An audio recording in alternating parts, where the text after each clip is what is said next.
সূরা আল আহজাব, রহমান রহিম। আল্লাহ তাআলার নামে। হে নবী, আল্লাহ তাআলাকে ভয় করো, কাফের ও মুনাফিকদের আনুগত্য করো না। অবশ্যই আল্লাহ তাআলা সবকিছু জানেন, তিনি বিজ্ঞ কুশলী।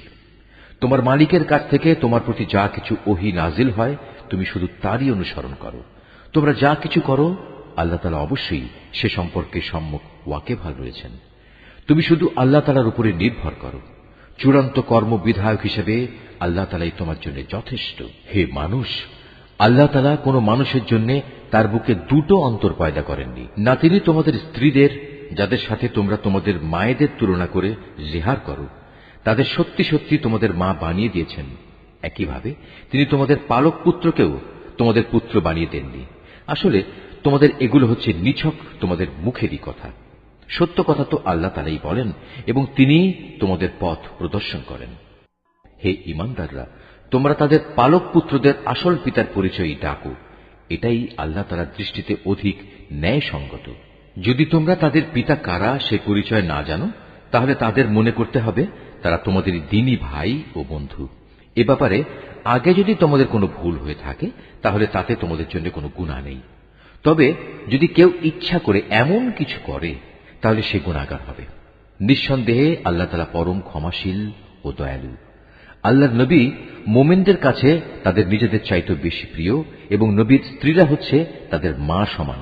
কিন্তু আল্লাহর কিতাব অনুযায়ী যারা আত্মীয় স্বজন, তারা সব মুমিন মুহাজির ব্যক্তি চাইতে একজন আরেকজনের বেশি নিকটতর। অবশ্য তোমরা যদি তোমাদের বন্ধু বান্ধবের সাথে কিছু সদাচরণ করতে চাও, এসব কথা আল্লাহ তাআলার কিতাবে লিপিবদ্ধ রয়েছে। হে নবী, স্মরণ করো যখন আমি নবী রাসূলদের কাছ থেকে আমার বিধান পৌঁছে দেওয়ার প্রতিশ্রুতি নিয়েছিলাম তোমার কাছ থেকে, নূহ, ইব্রাহিম, মূসা এবং মারিয়াম পুত্র ঈসার কাছ থেকেও। এদের কাছ থেকে আমি দ্বীন পৌঁছানোর পাকা পোক্ত ওয়াদা নিয়েছিলাম, যাতে করে তাদের মালিক কিয়ামতের দিন এসব সত্যবাদীদের তাদের সত্যবাদিতা সম্পর্কে জিজ্ঞেস করতে পারেন। আল্লাহ তাআলা কাফেরদের জন্য পীড়াদায়ক আযাব প্রস্তুত করে রেখেছেন। হে মানুষ, তোমরা যারা ঈমান এনেছ, তোমরা নিজেদের উপর আল্লাহ তাআলার সে অনুগ্রহের কথা স্মরণ করো, যখন শত্রু সৈন্য তোমাদের উপর ঝাঁপিয়ে পড়ছিল, অতঃপর আমি তাদের উপর এক প্রচন্ড হাওয়া প্রেরণ করেছি এবং তাদের কাছে পাঠিয়েছি এমন সব সৈন্য যাদের তোমরা দেখতে পাওনি। তোমরা তখন যা কিছু করছিলে, আল্লাহ তাআলা অবশ্যই তা দেখছিলেন।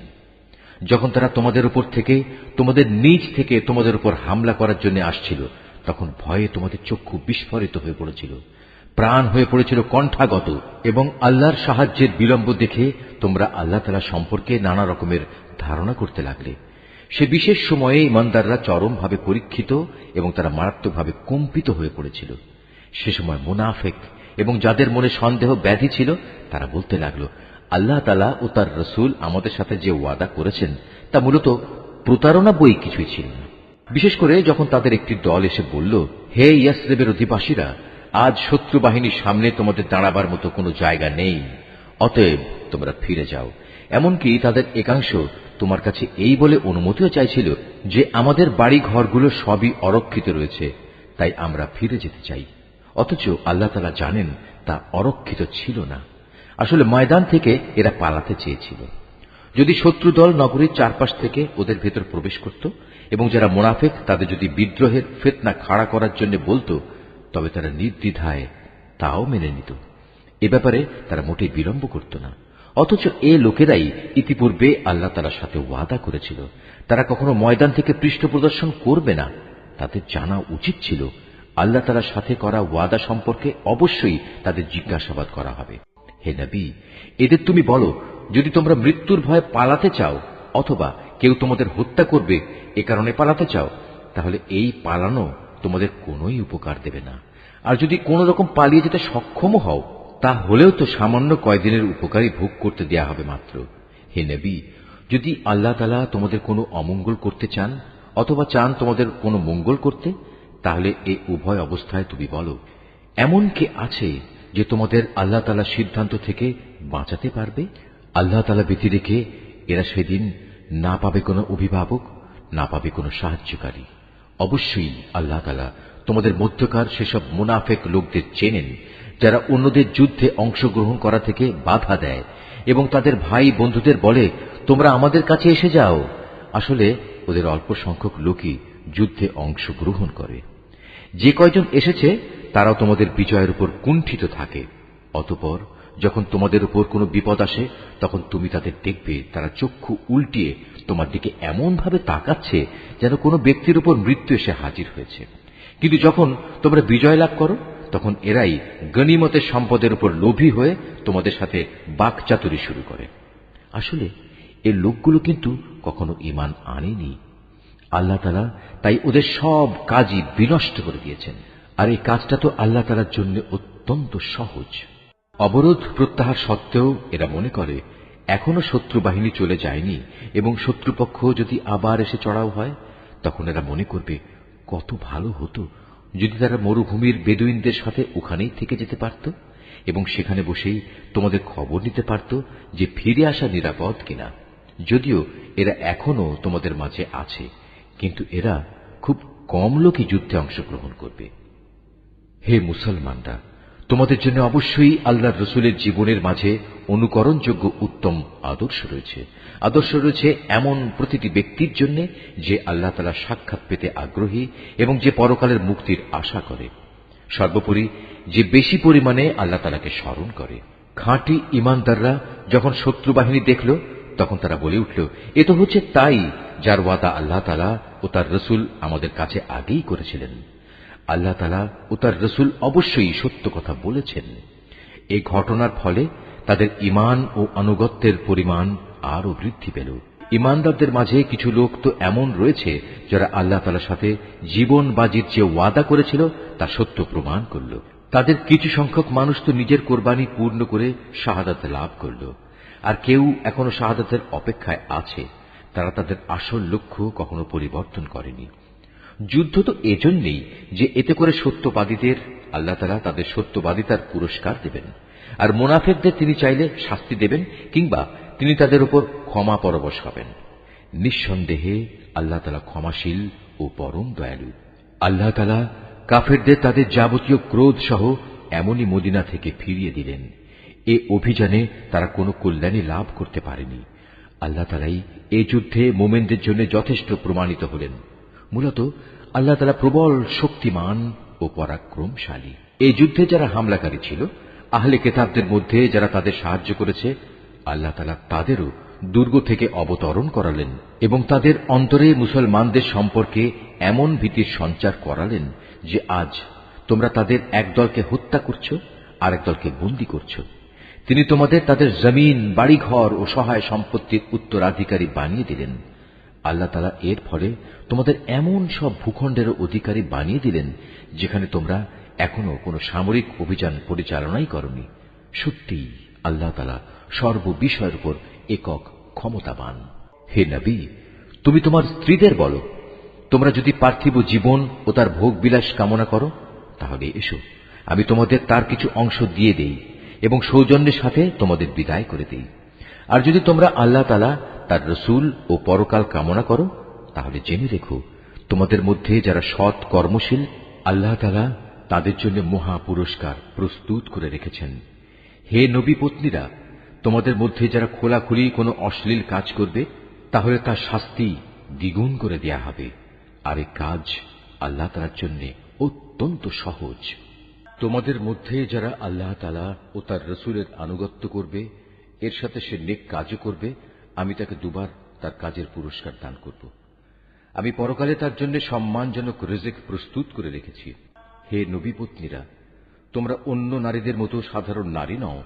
যদি তোমরা সত্যিই আল্লাহ তাআলাকে ভয় করো তাহলে অন্য পুরুষদের সাথে কথা বলার সময় কোমলতা অবলম্বন করো না। যদি এমন করো তাহলে যার অন্তরে কোনো ব্যাধি আছে সে তোমার ব্যাপারে প্রলুব্ধ হয়ে পড়বে। তবে তোমরা সর্বদাই নিয়ম মাফিক কথাবার্তা বলবে। তোমরা ঘরে অবস্থান করবে। পূর্বেকার জাহেলিয়াতের জামানার মতো নিজেদের প্রদর্শনী করে বেড়াবে না। তোমরা নামাজ কায়েম করবে, যাকাত আদায় করবে, আল্লাহ তাআলা ও তার রসুলের আনুগত্য করবে। হে নবী পরিবার, আল্লাহ তাআলা মূলত এসব কিছুর মাধ্যমে তোমাদের মাঝ থেকে সব ধরনের অপবিত্রতা দূর করে তোমাদের পাক সাফ করে দিতে চান। তোমাদের ঘরে আল্লাহ তাআলার কিতাবের আয়াত ও তার জ্ঞান তত্ত্বের যেসব কথা তেলাওয়াত করা হয় তা স্মরণ রেখো। নিঃসন্দেহে আল্লাহ তাআলা সূক্ষ্মদর্শী এবং তিনি সম্মুখ অবগত। মুসলমান পুরুষ, মুসলমান নারী, মোমেন পুরুষ, মোমেন নারী, ফরমাবরদার পুরুষ, ফরমাবরদার নারী, সত্যবাদী পুরুষ, সত্যবাদী নারী, ধৈর্যশীল পুরুষ, ধৈর্যশীল নারী, বিনীত পুরুষ, বিনীত নারী, দানশীল পুরুষ, দানশীল নারী, রোজাদার পুরুষ, রোজাদার নারী, যৌন অঙ্গসমূহের হেফাজতকারী পুরুষ, এ অঙ্গসমূহের হেফাজতকারী নারী, সর্বোপরি আল্লাহ তাআলাকে অধিক পরিমাণে স্মরণকারী পুরুষ, স্মরণকারী নারী। নিঃসন্দেহে এদের জন্য আল্লাহ তাআলা ক্ষমা ও মহাপুরস্কার ঠিক করে রেখেছেন।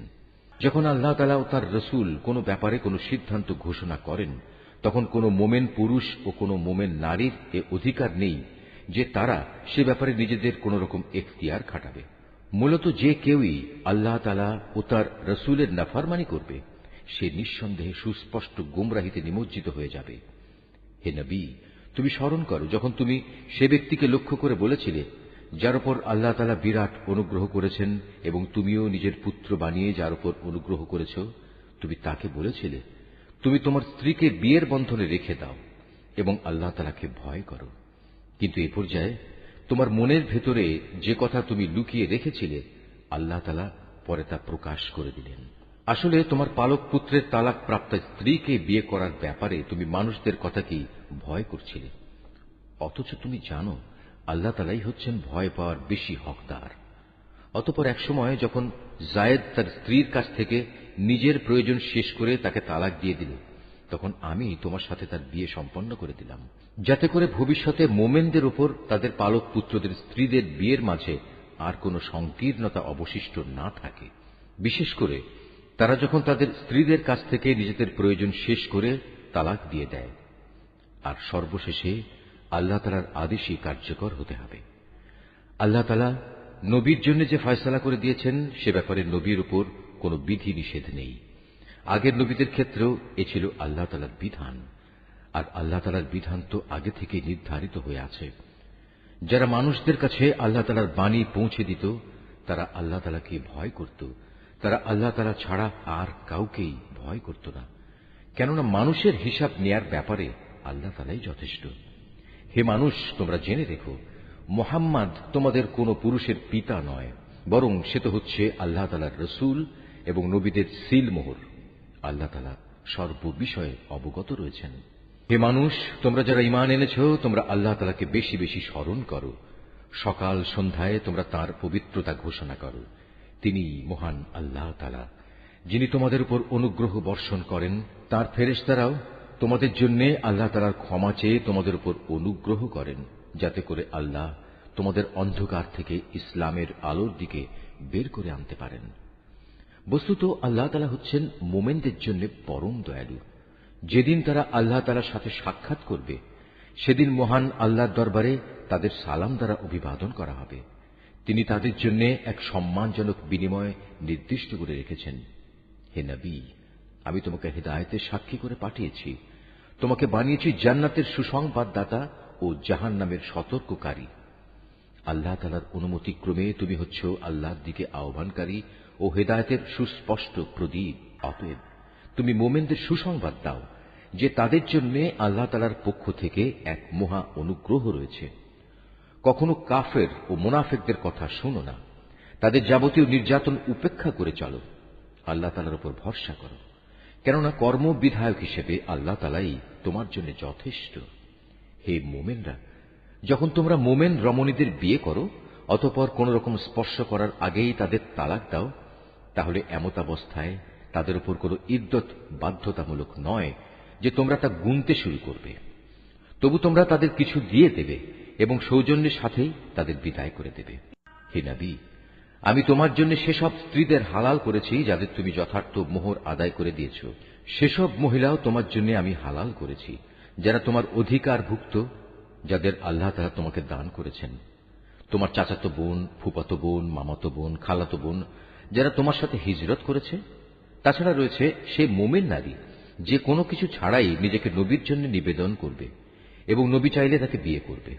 এ বিশেষ অনুমতি শুধু তোমার জন্য, অন্য মোমেনদের জন্য নয়। সাধারণ মোমেনদের স্ত্রী ও অধিকারভুক্ত দাসীদের ব্যাপারে আমি তাদের উপর যে বিধি বিধান নির্ধারণ করেছি তা অবশ্য আমি ভালো করেই জানি। তোমার ব্যাপারে এ সুবিধা আমি এজন্যই দিয়েছি যেন তোমার উপর কোনো ধরনের সংকীর্ণতা না থাকে। আল্লাহ তাআলা ক্ষমাশীল ও পরম দয়ালু। তোমার জন্য আরেকটি অতিরিক্ত সুবিধা এই যে তুমি ইচ্ছে করলে তাদের মধ্যে থেকে কাউকে নিজের কাছ থেকে দূরে রাখতে পারো, আবার যাকে ইচ্ছা তাকে নিজের কাছেও রাখতে পারো। যাকে তুমি দূরে রেখেছ তাকে যদি পুনরায় তুমি নিজের কাছে রাখতে চাও তাতেও তোমার কোনো গুনাহ নেই। এই বিশেষ সুযোগ তোমাকে এজন্যই দেয়া হয়েছে যেন এতে করে ওদের চক্ষু শীতল থাকে, তারা অযথা দুঃখ না পায়, এবং তুমি ওদের যা দেবে তাতেই যেন ওরা সবাই সন্তুষ্ট থাকতে পারে। তোমাদের মনে যা কিছু আছে আল্লাহ তাআলা তা ভালো করেই জানেন। আল্লাহ তাআলা সর্বজ্ঞ ও পরম সহনশীল। হে নবী, এর বাইরে তোমার জন্য বৈধ নয় যে তুমি তোমার বর্তমান স্ত্রীদের বদলে অন্য নারীদের স্ত্রী রূপে নেবে, যদিও সেসব নারীর সৌন্দর্য তোমাকে আকৃষ্ট করে। অবশ্য তোমার অধিকারভুক্ত দাসেরা এ বিধি নিষেধের ব্যতিক্রম। স্মরণ রাখবে, আল্লাহ তাআলা সব কিছুর উপর তীক্ষ্ণ দৃষ্টি রাখেন। হে মানুষ, তোমরা যারা ঈমান এনেছ, তোমরা নবীর ঘরে প্রবেশ করো না। অবশ্য যখন তোমাদের খাওয়ার জন্য আসার অনুমতি দেয়া হয় তাহলে সে অবস্থায় এমন সময় পর্যন্ত অপেক্ষা করে প্রবেশ করো যাতে তোমাদের খাওয়ার জন্য অপেক্ষা করতে না হয়। কিন্তু কখনো যদি তোমাদের ডাকা হয় তাহলে সময় মতোই প্রবেশ করো। অতঃপর যখন খাবার গ্রহণ শেষ করে ফেলবে তখন সাথে সাথে সেখান থেকে চলে যেও, এবং সেখানে কোনো অর্থহীন কথাবার্তায় নিমগ্ন হইও না। তোমাদের এই বিষয়টি নবীকে কষ্ট দেয়। সে তোমাদের একথা বলতে লজ্জাবোধ করে, কিন্তু আল্লাহ তাআলা সত্য বলতে মোটেই লজ্জাবোধ করেন না। হ্যাঁ, তোমাদের যদি নবী পত্নীদের কাছ থেকে কিছু চাইতে হয় তাহলে পর্দার আড়াল থেকে চেয়ে নিও। এটা তোমাদের ও তাদের অন্তরকে পাক সাফ রাখার জন্য অধিকতর উপযোগী। তোমাদের কারো জন্যই এটা বৈধ নয় যে তোমরা আল্লাহর রসুলকে কষ্ট দেবে, না এটা তোমাদের জন্য বৈধ যে তোমরা তার পরে কখনো তার স্ত্রীদের বিয়ে করবে।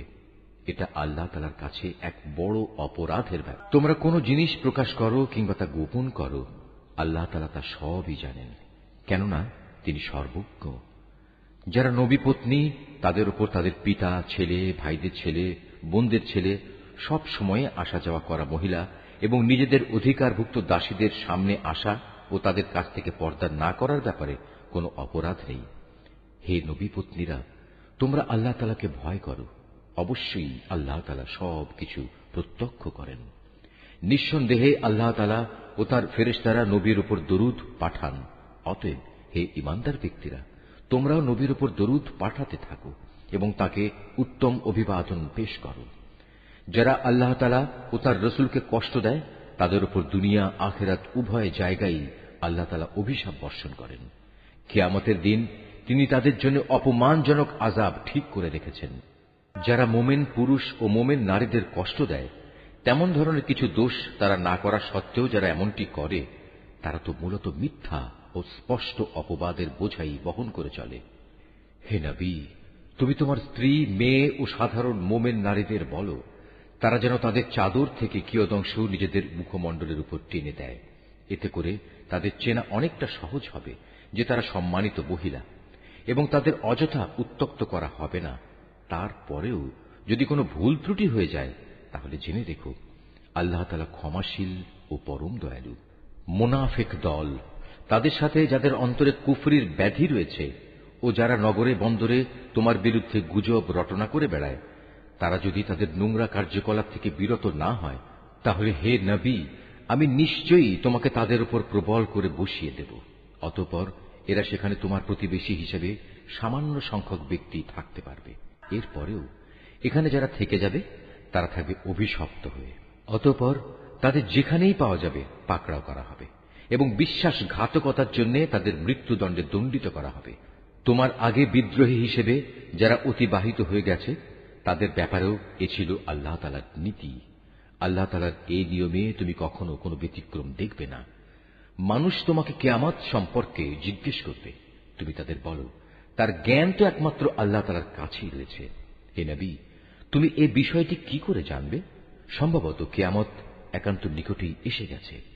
তবে কিয়ামত যখনই আসুক, আল্লাহ তাআলা কাফেরদের উপর আগেই অভিশাপ দিয়েছেন এবং তাদের শাস্তির জন্য প্রজ্বলিত আগুনের শিখাও প্রস্তুত করে রেখেছেন। সেখানে তারা চিরদিন থাকবে।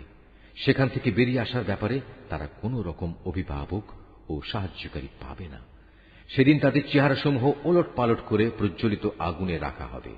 সেদিন তারা আফসোস করে বলবে, হায়, কত ভালো হতো যদি আমরা আল্লাহ তাআলা ও রাসূলের আনুগত্য করে আসতাম। তারা সেদিন আরো বলবে, হে আমাদের মালিক, দুনিয়ার জীবনে আমরা আমাদের নেতা ও বড়দের কথাই মেনে চলেছি, তারাই আমাদের তোমার পথ থেকে গোমরাহ করেছে। হে আমাদের মালিক, ওদের তুমি আজ দ্বিগুণ পরিমাণ শাস্তি দাও এবং তাদের উপর বড় রকমের অভিশাপ পাঠাও। হে ঈমানদার ব্যক্তিরা, তোমরা তাদের মতো হয়ো না যারা অর্থহীন অপবাদ দিয়ে মূসাকে কষ্ট দিয়েছে। আল্লাহ তাআলা তাকে সেসব কিছু থেকে নির্দোষ প্রমাণিত করলেন যা তারা তার বিরুদ্ধে রটনা করেছে। সে ছিল আল্লাহ তাআলার দৃষ্টিতে বড় মর্যাদাবান ব্যক্তি।